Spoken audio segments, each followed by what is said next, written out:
Do you love PRS guitars? Are you a PRS player? Maybe it's time to think about a PRS amp.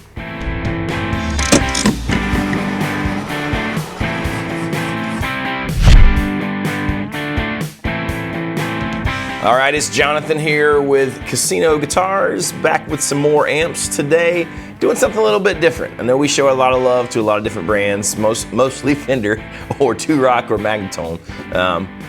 But there are other amp options out there that even we forget about sometimes that are surprisingly fantastic in a lot of ways. So today we're going to talk through 3 different versions of amps you can get with PRS that might be exactly the thing you're looking for. If you like PRS guitars, I know people can be divided on that, but if you love PRS and you love that they're sort of well thought out and they're built to insane sort of specs and the quality control is great, I think you'll find that the same sort of thing goes on in their amplifier line. Really well built, really well thought out, some really cool features, and I think they sound especially great with PRS guitars. So let's just start and go through the ones that I have sitting here in front of me, and we'll start with the HDRX 20. Now, HDRX, you say, obviously is Hendrix. So this is supposed to be sort of the Hendrixy, Marshall-y type thing. This is the smallest and the least expensive one. It's 20 watts. This one happens to be 5881 tubes, which is essentially 6L6 as well. And there's a few different features on this one that are not on the big boy or on the DG that we'll get to in a minute. But this one sounds great. I believe it is built in Mexico, which is the other two are built in the USA. This one, if you buy the matching cab, comes with a 112 cab. Some pretty cool options. This one has a master volume, so it's a little more friendly, if you're playing at home or you're playing in smaller venues or you can't be loud all the time. There are independent bass and treble volume controls, which is pretty cool when you're trying to get different tones and really shape sort of your gain structure and just how you want your guitar to sound, where you want it to sit in the mix. That's all pretty cool. Presence control is super interactive on this thing. There is a mid switch that kind of basically changes how your mid structure is. Like if you're doing higher gain, you flip that thing and it can help you cut through, or maybe give you more of a vintage scooped kind of sound. There's some different things going on with the bright switch. There's sort of 2 levels of it to really shape the top end, how bright you want to be. And again, it's all sort of seems to be geared towards how you want to sit in the mix. Do you want to kind of lay back and be warm and gooey, or do you want the thing really, really out front and present? And the idea is to do that without being harsh. And I think PRS did a pretty darn good job with that.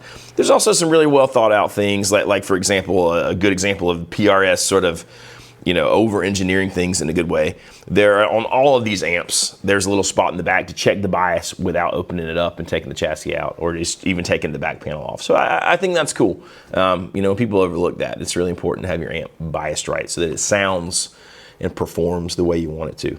So that's the HDRX 20. Moving right along, here's the HDRX 50. Now, pretty good jump in price, but also a huge jump in power. And like I said, this one not built in the States. This one is though. So if you care about that, if you care about being made in the USA, the HDRX 50 is.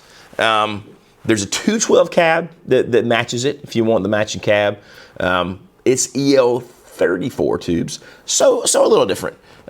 Same idea. You get an independent volume for the bass and the treble, which is pretty cool. No master volume on this though, so a little more old school. You get some great sort of clean edge and breakup tones at, I'll say lower volumes, but I don't know that there really are lower volumes. Like it's a loud amp.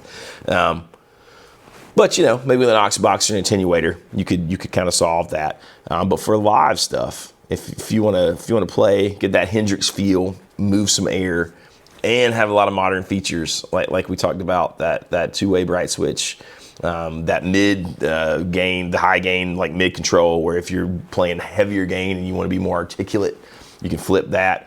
Or if you want sort of more of the vintage kind of scoop sound that's maybe a little warmer, a little gooier, you've still got that option as well. On both of these, the inputs are internally bridged, so you don't have to do the whole thing with the old Marshalls where you take the patch cable and you jump it. So PRS sort of thought of that. But yeah, so basically this is just the 20s older American-made cousin, but a killer amp. And yeah, you could play just about any stage with this thing, and I'd say nail the Hendrix thing, and maybe even some more modern high gain stuff. Now, moving over, maybe my favorite is the DG30. Now, DG stands for Dave Grissom, obviously a fantastic player. One of our favorite PRS guitar models is the DGT. So, love his guitar, obviously love his amp, and I just sort of like everything about Dave Grissom. I like the way he plays.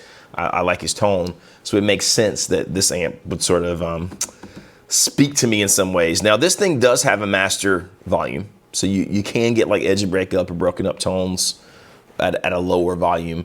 So on this one, we've got EL84, so little different flavor than this one. Like I said, 5881s, EL34s, EL84s. I still don't think it's that crazy voxy or anything. But you know, it'll sort of get into that realm. This one's much more straight ahead.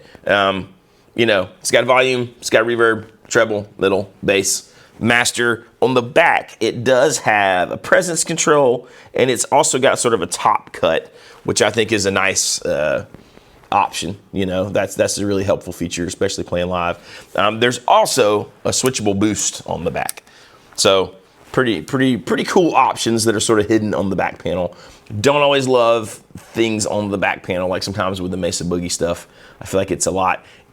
Doesn't seem like a lot on this one for some reason, and maybe it's because the top panel is so straightforward. It just sort of makes sense. But man, this is a killer amp. It can be a killer pedal platform, or it sort of stands on its own. I think the character of it is unique enough that even if you're not a pedal guy, if you're like Baxter and you sort of hate pedals, then you're fine with that as well.